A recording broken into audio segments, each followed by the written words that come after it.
Sí, gracias, señor presidente. Esto que voy a señalar es como a manera de constancia. Creo que es un deber mínimo con mis colegas de la Comisión Quinta, que es contar, pues muy brevemente, pero con alguna precisión, en qué consistió la audiencia de conciliación que se hizo con el fiscal Néstor Humberto Martínez en la Corte Suprema de Justicia. El asunto es este.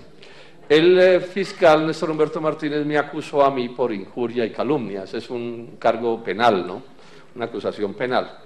Esa es una acusación que, si hubiera salido adelante, hubiera podido dar hasta 8 años de cárcel, pérdida de investidura y quedar, pues, uno, digamos, convertido en un muerto político.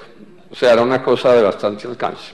De acuerdo con el ordenamiento jurídico colombiano, es obligatorio que la Corte Suprema de Justicia, cuando aboca un caso como este, que lo aboca es porque yo soy senador, es obligatorio, dice la norma, que el magistrado haga esfuerzos por conciliar, entiendo que en todos los casos, pero me estoy refiriendo a este, por conciliar la acusación.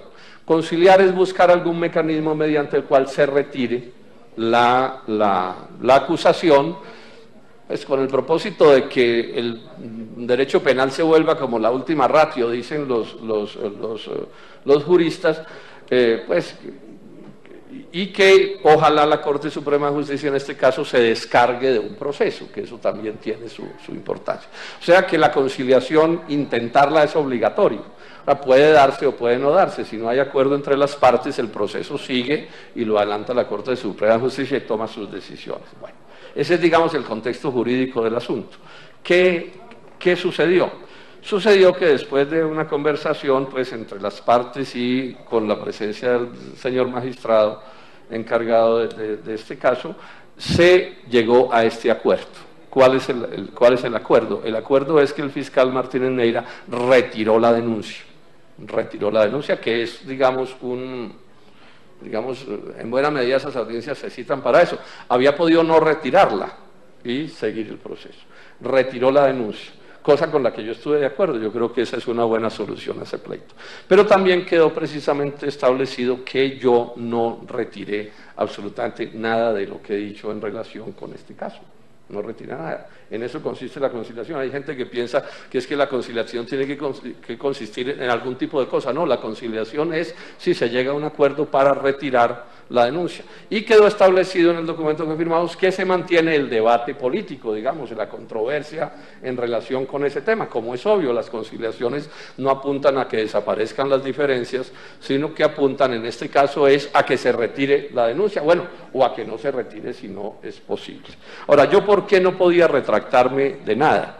No podía retractarme de nada, primero porque ahí he puesto en las curules de ustedes, estimados colegas, las pruebas que yo utilicé para hacer mis afirmaciones en el aspecto principal del pleito. Otros asuntos casi ni se trataron, pero esas son mis pruebas en las que yo me ratifico. Yo estoy convencido que el fiscal Martínez se ha debido declarar impedido en el caso en general, en el caso de Navelena, y es un hecho que hay un contrato entre una firma de Martínez, que la representó en ese momento su hijo, y para efectos de inviolabilidad da lo mismo padre o hijo, ¿sí? Que es un contrato con Navelena que sirvió para aprobar el famoso crédito de los 120.000 millones.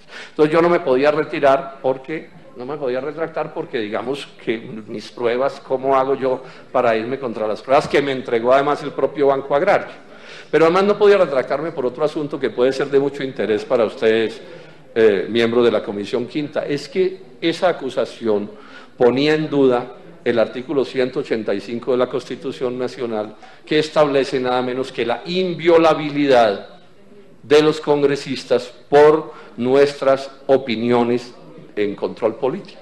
Este es un principio importantísimo, viene por allá de 1700 en la legislación universal, está en todas las constituciones de todos los países. Y yo lo alegaba en mi causa, pero lo alegaba también en la causa de todo el Congreso, de ustedes mismos.